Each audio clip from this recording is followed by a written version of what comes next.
Well, good Monday morning, everyone. Welcome back. My name is Don K. Preston. I am the president of Preterist Research Institute of Ardmore, Oklahoma. This is what I call my morning musings. I am enjoying my second or third cup of coffee here, and want to share with you some more thoughts as we are responding to Dr. William Lane Craig, just an outstanding Christian apologist in his debates against the atheist and what have you. But some time back, he wrote a, quote, critique of partial preterism, the preterism of men such as N.T. Wright, George Caird, and McKnight, and other men. Well, he gave several reasons why he believes that this, quote, partial preterism is false. Well, his attack is obviously an attack on the true preterist view as well. So I'm offering some thoughts in response to that. The very first reason that he believes that preterism is false is what he calls the perspectival argument.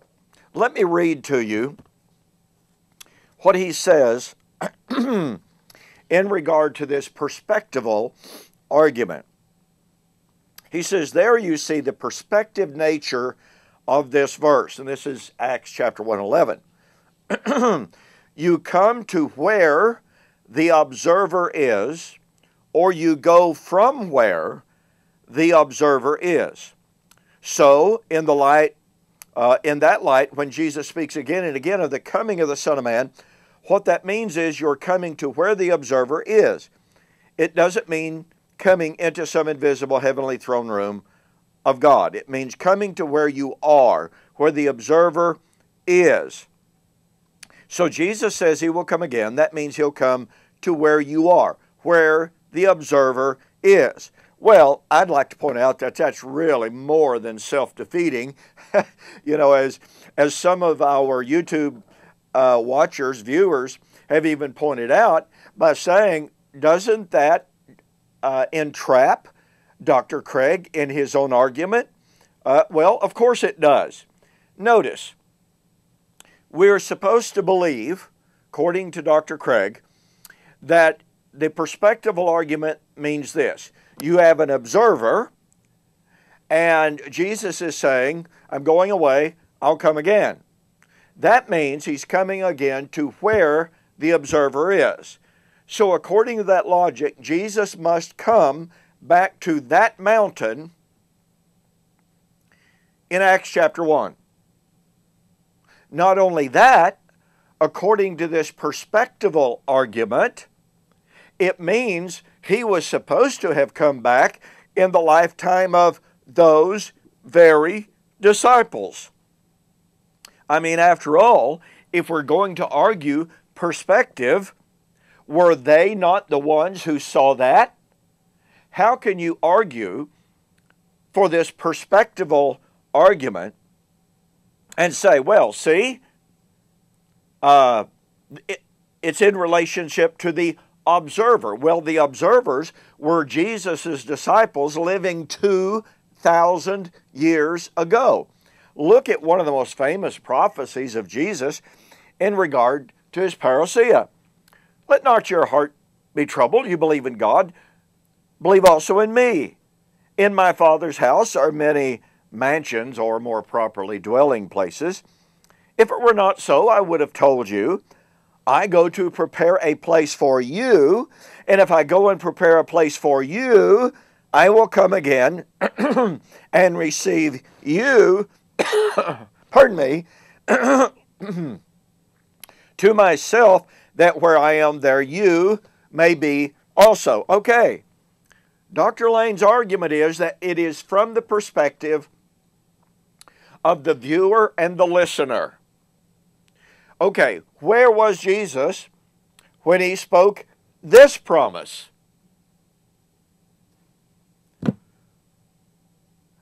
Does he not then, from Dr. Lane's argument, have to come back to that venue? Well, this venue is different than the venue of Acts chapter 1. Furthermore, this perspectival argument demands that he come back in the lifetime of his apostles. Notice how many times that personal pronoun you is used. So you see, Dr. Lane's own argument, and by the way, he argued on Mark chapter 14, verse 62, as Jesus is standing on trial in front of the Sanhedrin. And he said, you, there's that perspectival, you, by the way, that's a second person plural. It's not talking about Caius specifically, but he's talking about the Sanhedrin. You will see the Son of Man coming on the clouds of heaven with power and great glory. Well, guess what? That's not the mountain of Acts chapter 1. And it's not the specific venue of John chapter 14. Well, wait a minute. We've got three different venues here. But notice the emphatic you will see the Son of Man.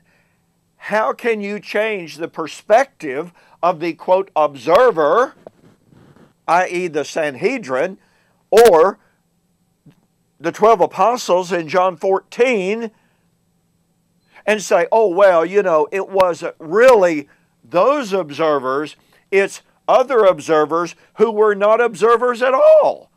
They weren't there. They weren't at that venue. They did not see him leave. Therefore, this argument of this perspectival return, that the venue and the observers are the ones to whom the promise of return must be relevant. Well, I would argue with that, or I would agree with that in this regard.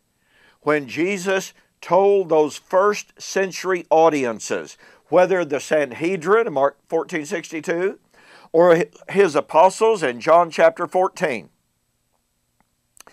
or whether the apostles in Acts chapter 1, when they were promised, you've seen him go, you will see him return.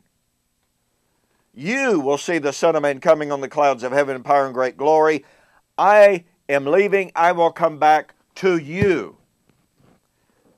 So yes, Dr. William Lane Craig's argument is valid, but it destroys his own argument. Listen, folks, you really need to get a copy of my book, Like Father, Like Son, on Clouds of Glory.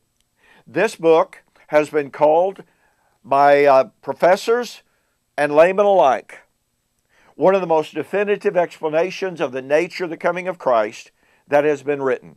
You will be absolutely amazed. You know, it's interesting. I've gotten some emails over the last few days of people who have been reading this book, and they say it's just blowing their mind. It's the greatest definition and explanation of the nature of the coming of Christ they've ever seen in their life.